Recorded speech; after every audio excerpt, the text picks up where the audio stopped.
Returning to federal politics and the demands from the three powerful country MPs for access to Treasury briefings.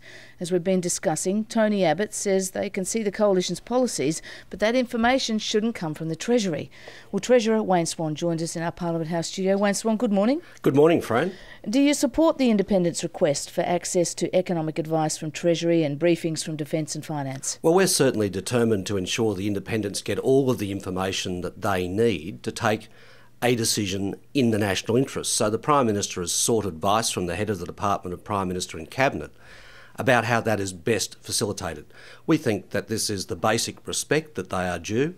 They do need to know what the impact of government policies and opposition policies is on the budget bottom line. I think that's vital information that they would require to take a decision in the national interest.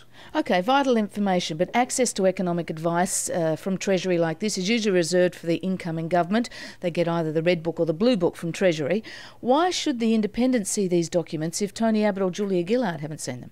Well, I think it's critical that they get independent information from the public service about the impact of both government policies and opposition policies. This is a unique situation. As you're aware, Fran, normally all of this information would be available through the Charter of Budget Honesty processes. And indeed, all of it is available in terms of the government. We've submitted our policies to the Charter of Budget Honesty process. Almost all of those have been assessed. Some that went in late have not been assessed. But the opposition chose not to participate in that process. So now there is this very legitimate request from the independent members for information from the public service, particularly the Treasury and the Department of Finance. And we think that's the point, though, isn't it? Treasury doesn't have it. Tony Abbott says Treasury officials aren't in a position to give advice or understand opposition policies. And as it stands, that's true. No, it's not true. It's not true at all. Although the opposition did not participate through the Charter of Budget Honesty fully, the fact is that the public service would be aware of the commitments of both the government as well as the opposition.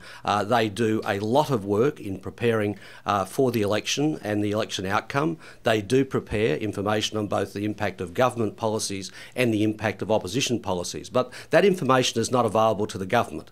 That is why the Prime Minister has asked the head of the Department of Prime Minister and Cabinet to provide advice as to how this could best be achieved, how these goals could be achieved. Okay, but two things there. As you say, it's not available to the government. Just briefly on that point, because we're going to hit the news soon, but briefly on that point, if the Independents do end up seeing these Treasury documents, shouldn't Tony Abbott and Julia Gillard also see them, so everyone's working with the same information? Well, we have asked for advice from the Department of Prime Minister and Cabinet. We've not received that as yet. As the Prime Minister indicated yesterday, when that advice is available, we will, of course, make it public. What we are responding to here, I think, is a legitimate request from the Independents. They are seeking information for the impact on the budget bottom line of both government and opposition policies. I think in the circumstances we are in, that is entirely legitimate.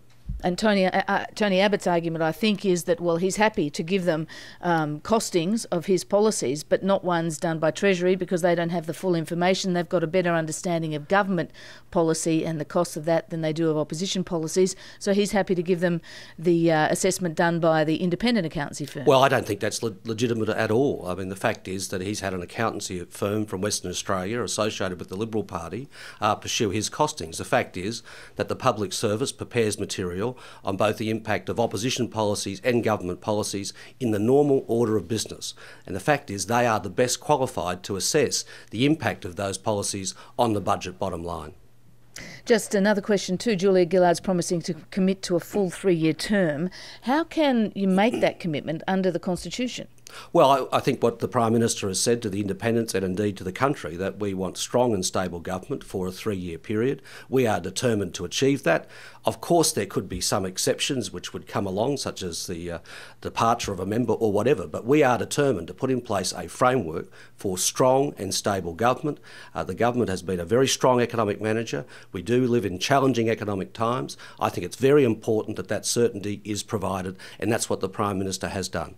What about a commitment to not rolling a Prime Minister? Can you commit to that? The Prime Minister has made that commitment. We are in very difficult... She can't make that commitment.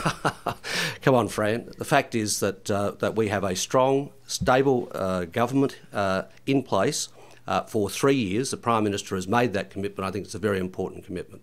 Treasurer, thank you very much for joining us on Breakfast. Thank you.